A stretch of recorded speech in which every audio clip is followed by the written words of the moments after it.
నమస్కారం. నా పేరు శ్రీరామ్ శర్మ. ఎవరైనా సరే పోలీస్ ఆఫీసర్ మీద క్రిమినల్ కేసు ఫైల్ చేయాలంటే ముందుగా సెక్షన్ 197 సిఆర్పిసి అనుసరించి అనుమతులు తీసుకోవాలి. సదరు పోలీస్ ఆఫీసర్ మీద మేము కంప్లైంట్ ఫైల్ చేయదలుచుకున్నాం, క్రిమినల్ కంప్లైంటు. ఆయన తప్పు చేశారు కాబట్టి మాకు పర్మిషన్ ఇవ్వండి అని పై అధికారులతో.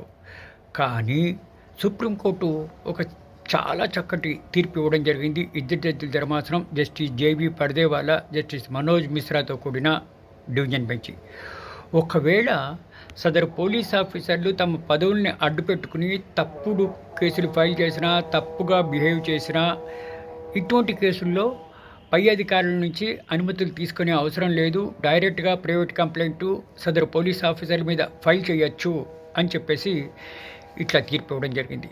మధ్యప్రదేశ్లోని ఒక పోలీస్ ఆఫీసర్ తప్పుడు డాక్యుమెంట్లు ఫైల్ చేసి మర్డర్ కేసులో ఒక ఎక్యూజ్ని ఇరికిస్తే అతను ఇట్లా ప్రైవేట్ కంప్లైంట్ ఫైల్ చేస్తే మీకు ముందుగా పరిమితులు తీసుకోలేదు, అందుకని ఇది మెయింటైనబుల్ కాదంటే సుప్రీంకోర్టు దాకా వచ్చింది.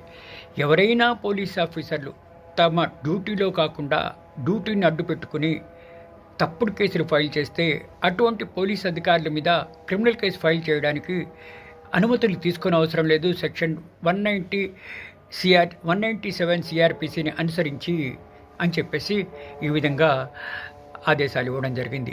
ఈ తీర్పులో కరెక్ట్గా మనకు తెలిసేది ఏంటంటే, ఎవరైనా సరే పోలీస్ ఆఫీసర్లు తమ డ్యూటీ ప్రకారం చేయకుండా ఇట్లా డ్యూటీని అడ్డు పెట్టుకుని తప్పుడు కేసులు ఫైల్ చేస్తే అటువంటి పోలీస్ అధికారుల మీద క్రిమినల్ కేసు ఫైల్ చేయాలంటే సెక్షన్ 197 సిఆర్పిసిని అనుసరించి పై అధికారుల దగ్గర నుంచి అనుమతులు అవసరం లేదు, డైరెక్ట్గా ఫైల్ చేయొచ్చు ప్రైవేట్ కంప్లైంటు అని ఈ తీర్పు ద్వారా మనకు తెలుస్తోంది.